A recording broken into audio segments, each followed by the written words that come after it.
She married a beggar. On wedding night he owned the palace. The palace doors glittered with gold as. The wedding guests laughed. Behind her back, the kind of laughter that cuts deeper than knives. They said she had married a beggar, a man with torn shoes and empty pockets. Even her own family pitied her. But that night, when the candles dimmed and the final guest left, he closed the bedroom doors, reached into his coat, and made one phone call. Within minutes, sirens echoed. Luxury cars flooded the palace gates. Guards bowed. Staff lined up. And then she heard the words that shattered everything she thought she knew. "Welcome home, Your Highness." What kind of beggar owns a palace? And why would a powerful man choose humiliation? Just to test love? Stay till the end, because this wedding night hides a secret that will change her life forever. And tell me, if you discovered your spouse was secretly powerful, would you feel loved or deceived? The palace courtyard shimmered beneath a sky painted in soft evening gold, its marble floors reflecting chandeliers so grand they looked like captured stars. And yet, despite the breathtaking beauty surrounding the ceremony, the air felt heavy, not with romance, but with judgment carefully disguised as celebration. Guests arrived in designer gowns and tailored suits, stepping out of long luxury cars that lined the driveway like a parade of wealth, their perfumes mixing with the scent of imported roses that decorated the aisle. And as they walked in, their eyes did not search for the bride with admiration but for the groom with curiosity, their curiosity reserved for scandals and spectacles, because everyone already knew the story, or at least, they thought they did. Inside the grand hall, whispers moved faster than the orchestra's violin strings. "That's him. He looks worse up close. Are you sure he isn't one of the palace cleaners?" Soft laughter rippled between crystal glasses. At the far end of the hall stood the groom.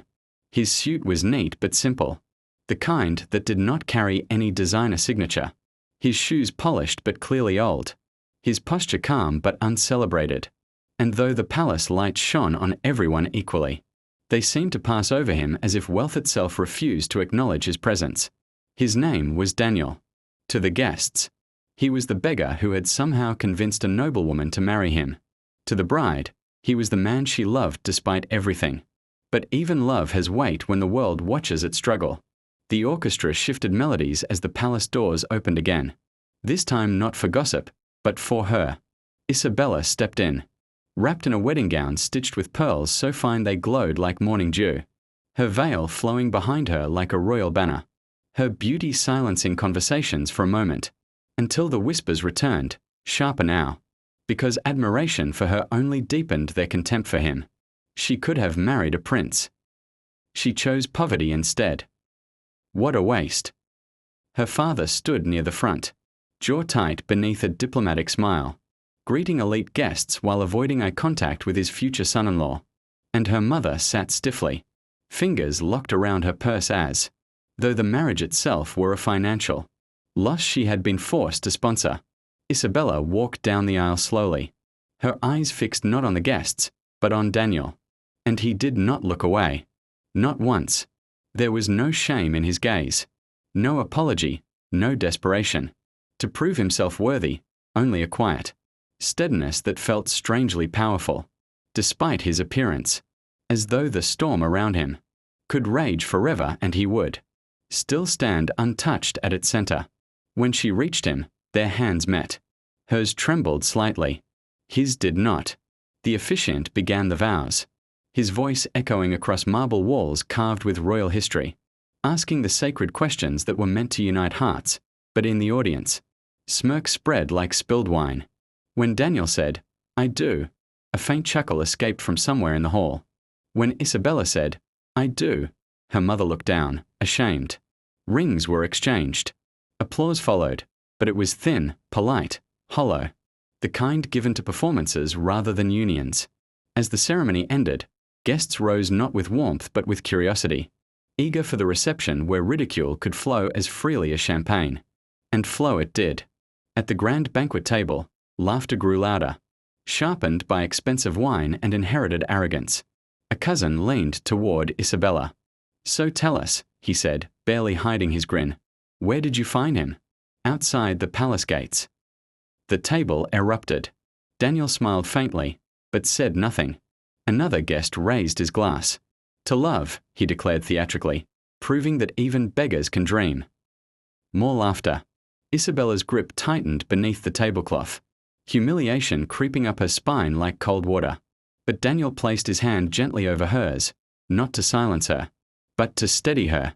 And that small gesture confused her more than the insults. Because he wasn't angry. He wasn't defensive. He wasn't even embarrassed. He looked patient, as if the night were unfolding exactly as expected. Hours passed. Music played.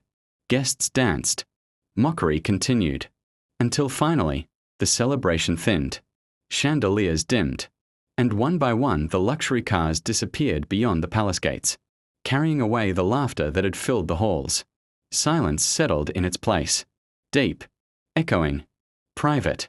The newlyweds were escorted to the royal master suite, a chamber so vast it felt like a private kingdom, its walls lined with gold accents, velvet drapes cascading from ceiling to floor, and a bed carved from ancient oak sitting at the center like a throne of intimacy. When the doors closed behind them, the silence changed. Isabella removed her veil slowly, her reflection staring back from a gilded mirror, emotions battling across her face: love, doubt, exhaustion, embarrassment. "I'm sorry," she whispered, not turning around, "for how they treated you." Daniel did not answer immediately.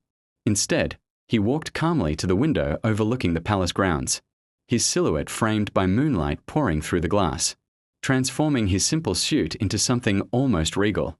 Then he reached into his coat pocket, pulled out a phone, and dialed one number. His voice, when he spoke, was no longer soft. It was commanding. "I'm ready," he said. Outside, in the distance, sirens began to rise. Isabella turned slowly, confusion creasing her brow. Then headlights flooded the palace gates, dozens of black luxury vehicles, streaming in like a presidential convoy. Guards stepping out in formation, palace staff rushing into lines, bowing deeply toward the entrance. Her breath caught, and then came the knock on the suite doors. 3 firm, reverent knocks. A voice followed from the other side. "Your Highness, the council awaits your command." Isabella's heart stopped, because they were not speaking to her. They were speaking to the man she had just married. Isabella's knees threatened to buckle as the door swung open. Outside, the corridor glimmered with polished marble and gold filigree, staff standing at attention with silent precision. Every footstep she took echoed, not like a visitor, but like a witness to a world she had no idea existed. Daniel led her through halls that seemed endless, the soft lighting casting his shadow long and regal, against walls adorned with paintings of ancestors whose eyes seemed to judge her every step. She had married a beggar, she reminded herself, and yet here, every detail screamed wealth, authority, a legacy she had never seen. He didn't speak immediately. His movements were deliberate, almost ceremonial, as if guiding her through a stage she wasn't yet ready to step onto. The staff didn't bow to her, didn't speak to her, and yet every gesture they made carried the weight of obedience, not to a husband, not to a stranger, but to Daniel himself. What is all this?" she asked finally, her voice a mix of awe and disbelief. Daniel didn't turn. His eyes were fixed ahead, steady, calculating, untouchable. "This," he said softly, "is mine. And now, by law, by promise, it's yours too." Her mouth opened, but no words came. It wasn't a joke. It wasn't an exaggeration. The simple, unadorned man she had seen laughing at the dinner table, enduring insult after insult with silence and calm. He owned it all. Palaces, estates, corporations, influence. That reached corners of the world she had only read about in magazines. He stopped at the top of a grand staircase, each step a work of art in white marble, railings inlaid with gold, soft light spilling from crystal sconces. "I could have revealed this sooner," he said, "but tonight was the test." Isabella's brow furrowed. "A test?" "Yes." He turned to face her, and in the glow of the chandelier, she saw the man fully, No longer the beggar she thought she knew, but a king cloaked in humility, patience, and unshakable power. I needed to know, did you love me, or the idea of wealth I could one day give you? Her heart thudded. She opened her mouth, but he raised a hand gently. I'm not accusing you. I'm observing. Outside, the palace gates opened wider, security systems activated, and private vehicles bearing logos she didn't recognize rolled in, carrying advisors, financial strategists, and emissaries. Orders were barked and obeyed, strategies discussed, and yet through it all, Daniel moved with calm precision, commanding without arrogance, speaking without raising his voice, and Isabella felt herself shrinking under the weight of it all. I don't understand, she admitted, her voice trembling. All this, why? He smiled faintly, a smile that carried years of secrets, of patience, of knowing. Because power isn't proven by money alone. It's proven by patience, by foresight, by understanding. Who can survive the world? Watching them fail and still stand tall. Isabella's eyes filled with tears she hadn't expected. She had mocked him in her own mind once, judged him for his torn shoes, his quiet manners, his silence under scrutiny. And yet here he was, the quietest man in the room, the most powerful presence she had ever encountered. He led her to a balcony overlooking the estate. Lights sparkled like stars beneath them, gardens meticulously arranged, fountains spilling water like liquid diamonds, guards patrolling silently, the horizon stretching to reveal endless lands of wealth and authority. This is your world now, too, he said. But it isn't about what you can spend or display. It's about what you can see, what you can endure, and who you can become when no one is watching. She reached for his hand. This time, she didn't tremble. She grasped it firmly, realizing that the man she had married, the beggar in the eyes of the world, was the only person she could trust in a life suddenly larger than her imagination. Do you hate me? She asked softly, tears catching the moonlight. He shook his head. I never expected you to understand at first, but I needed to know that your love was real, that you could see me, not my fortune, but me. For a moment, the world outside disappeared. No wealth, no judgment, no guests, no palace. There was only Daniel, the man she had married, and the man who had quietly, effortlessly, become more than anyone could ever imagine. And then he leaned closer, voice low, teasing but tender. Tomorrow, the world will look at me and think they know me. But only you will know the truth. That beggars can be kings, and kings can be beggars, depending on who's watching. Isabella smiled through her tears, a smile of wonder, relief, and awe. And in that moment, she realized her life had changed forever, not because of wealth, but because she had finally seen him.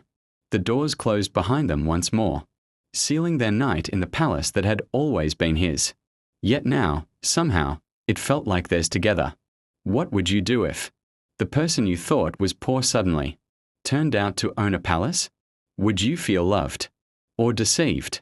Could you love someone if their wealth was hidden from you, just to see if your love was real? Drop your opinion in the comments below. Don't forget to like, share and subscribe to this channel to receive more notifications anytime interesting stories are uploaded.